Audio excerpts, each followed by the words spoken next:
நீங்க புது வீடு கட்டுறீங்கன்னா தயவு செஞ்சு இந்த தப்பை மட்டும் பண்ணிடாதீங்க. நிறைய பேருக்கு தெரியாத ஒரு விஷயமா இருக்கு. நீங்க வீடு கட்டினதும் இந்த மாதிரி ஒரு வாட்டர் சாஃப்ட்னரை இன்ஸ்டால் பண்ணிக்கோங்க. வாட்டர் சாஃப்ட்னரோட பர்பஸ் என்னன்னு பாத்தீங்கன்னா ஹார்ட் வாட்டரை சாஃப்டா மாத்துறது தான். இப்ப ஹார்ட் வாட்டரா இருந்தா என்ன பிரச்சனைன்னு கேட்டீங்கன்னா, இப்ப நீங்க வீடு கட்டும்போது கன்சல்ட் பைப்ஸ் எல்லாமே பிளான் பண்ணுவீங்க.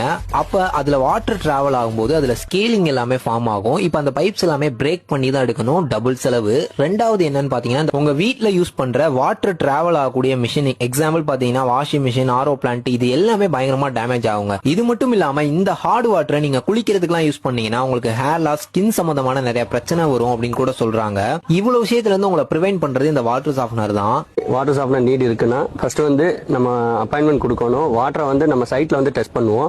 ஸோ வாட்டர் டிடிஎஸ் லெவல்ல இருந்து கால்சியம், மெக்னீசியம், வாட்டர் ஹார்ட்னஸோட லெவல்ஸ் எவ்வளவு இருக்கு, இதெல்லாம் பேஸ் பண்ணி எந்த மாதிரி வாட்டர் சாஃப்ட்னர் நீங்க இன்ஸ்டால் பண்ணலாம்ன்றதை உங்களுக்கு கைட் பண்ணுவோம். இதோட பிரைஸ் எவ்வளவு வரும், இன்ஸ்டாலேஷன் ப்ராசஸ் தெரிஞ்சுக்கணும். நீங்க புது வீடு கட்டுறீங்கன்னா தயவு செஞ்சு இந்த தப்பை மட்டும் பண்ணிடாதீங்க. நிறைய பேருக்கு தெரியாத ஒரு விஷயமா இருக்கு. நீங்க வீடு கட்டினதும் இந்த மாதிரி ஒரு வாட்டர் சாஃப்ட்னர்